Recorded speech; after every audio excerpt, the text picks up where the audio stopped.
di jalan Allah. Ini Masjid Enam Syuhada lagi dikunjungi sama Ketua Hilmi.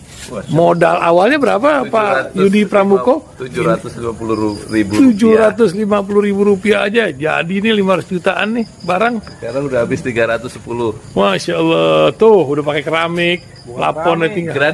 Granit tuh kayak marmer. Tuh, Masya Allah nih, sampai juga kita ke sini.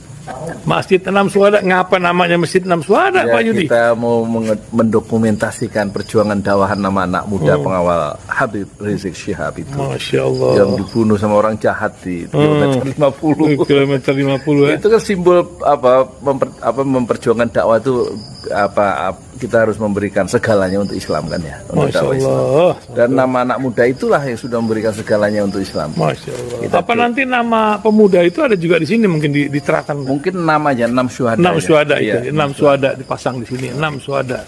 Beb Ali, apa yang dikomentarin dari ini semua, Beb Ali? Masya Allah, luar biasa. Dari uang 700.000, kalau pengen ternyata bisa. Bisa. Allah kirim. Tuh, bisa. Ya, dengan Masya. masuk satu gang kecil, tapi Bapak ini luar biasa. Kecil tuh. Oh, Masya Allah ya. Satu call aja. Masya Allah. Perjuangan Pak Yudi Pramuko, YouTuber sejagat paling tua. Tertua di semesta. Tertua di semesta. Masya Allah.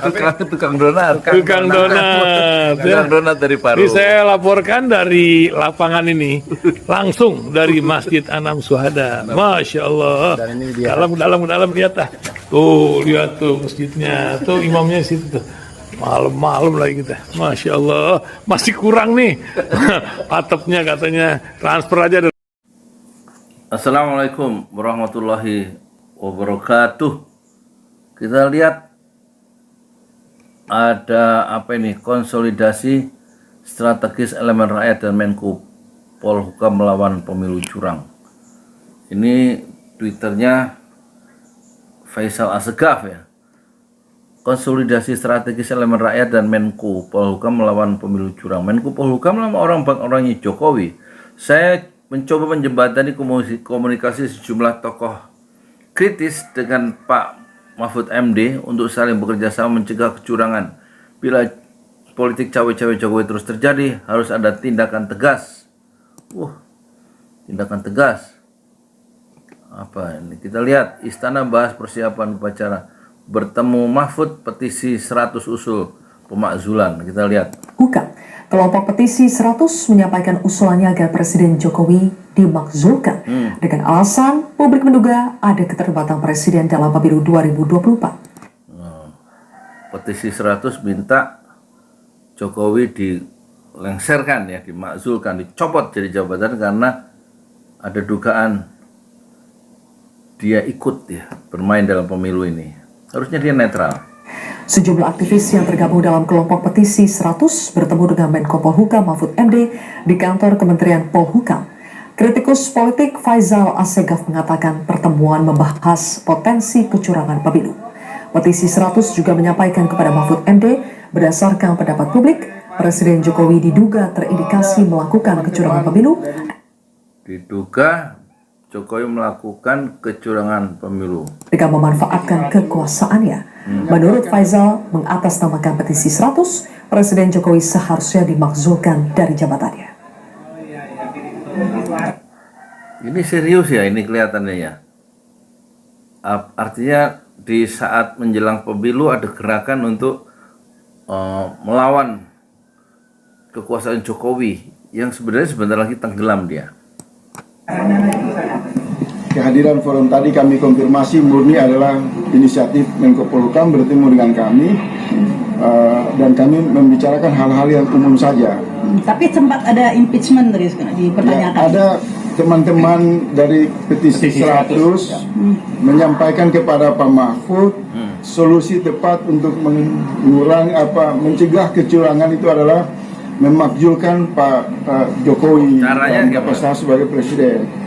Karena pendapat publik mengatakan kecurangan atau dugaan kecurangan telah dilakukan oleh keterlibatan pengaruh presiden di lingkaran kekuasaan dengan keluarga inti. fakta yang tersedia, misalnya rontoknya Mahkamah Konstitusi telah berimbas mengakibatkan psikologi politik yang dapat melegalkan faktor-faktor keterlibatan oknum aparat di level bawah untuk melakukan kecurangan. Tetapi hal yang menjadi fokus, kami senang Pak Mahfud mendeklarasikan satu sikap moral politik di tengah-tengah lembaga negara yang hampir hari ini berada di bawah bayang-bayang pengaruh kekuasaan yang seolah-olah tidak bersikap kritis. Nah, Pak Mahfud datang membuka pintu ini, dan saya berharap ada gelombang dari rakyat untuk datang menyampaikan seluruh dugaan kecurangan dan Menko. Soal Pak Mahfud sih, dia jangan terlalu percaya, dia akan menampung segala aspirasi dan kemudian tidak dilanjuti juga karena dia bagian dari kekuasaan ya. Seperti dulu ada Amin Rais dan kawan-kawan datang ya, diterima Pak Mahfud dan Presiden untuk menyampaikan ketidakadilan dalam kasus itu 50 pembunuhan di KM 50. Tapi ya Pak Mahfud cuma normatif mengatakan kalau ada bukti silahkan diserahkan gitu aja. Nanti juga begitu. Jadi Faisal Asegaf itu terlalu GR ya, setelah diberi peluang ketemu dengan Pak Mahfud terus segalanya bisa berubah seperti harapan Faisal Asegaf. Track record Mahfud MD itu kita harus tahu juga ya. Nggak bisa diharapkan dia kecuali memviralkan saja, tapi tidak menuntaskan masalah, apalagi dia bagian dari kekuasaan. Dia ada di dalam bagian dari lingkaran Jokowi, lingkaran yang utama. Bagaimana mungkin Jokowi akan menghantam bosnya, yaitu Mahfud akan menghantam Jokowi? Nggak mungkin. Jadi terlalu banyak terlalu berlebihan harapan dari Faisal Asegaf ya. Polhukam akan menampung sesuai janji Pak Mahfud dan kemudian akan diserahkan kepada otoritas penyelenggara pemilu. Iya, hanya menampung, diserahkan ke Pak Jokowi. Pak Jokowi juga Pak Jokowi juga menampung. Pemakzulan nggak mungkin kemudian Pak Jokowi seperti Pak Harto menyatakan mengundurkan diri tanpa ada tekanan yang masif dari luar. Dan tampaknya harapan seperti 98 berbeda konteks ya tampaknya. Berbeda situasi, dan itu agak sukar dibayangkan Jokowi itu bisa menyatakan mengundurkan diri atau ada gerakan rakyat yang masif. Tampaknya harapan itu terlalu tipis ya untuk pesimis lah kira-kira begitu ya. Baik. Saya bilang kalau urusan pemakzulan itu kan sudah didengar orang, mereka udah nyampaikan ke berbagai kesempatan. Kan? Itu khas Pak Mahfud jawabannya begitu. Hanya menampung. Dan itu urusannya partai politik dan DPR, bukan Menko Polhukam. Kalau sepertiga anggota DPR mengusulkan, baru sidang pleno. Kalau 2/3 hadir sidang pleno bisa jalan. Kalau 2/3 dari yang hadir setuju pemakzulan, bisa diputuskan begitu.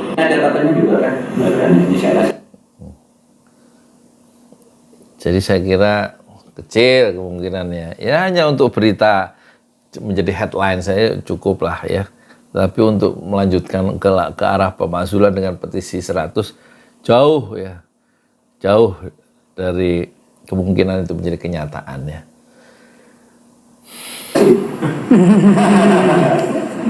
Terima kasih. Assalamualaikum warahmatullahi wabarakatuh. Salam sejahtera. Satu kebahagiaan dan satu kehormatan kepada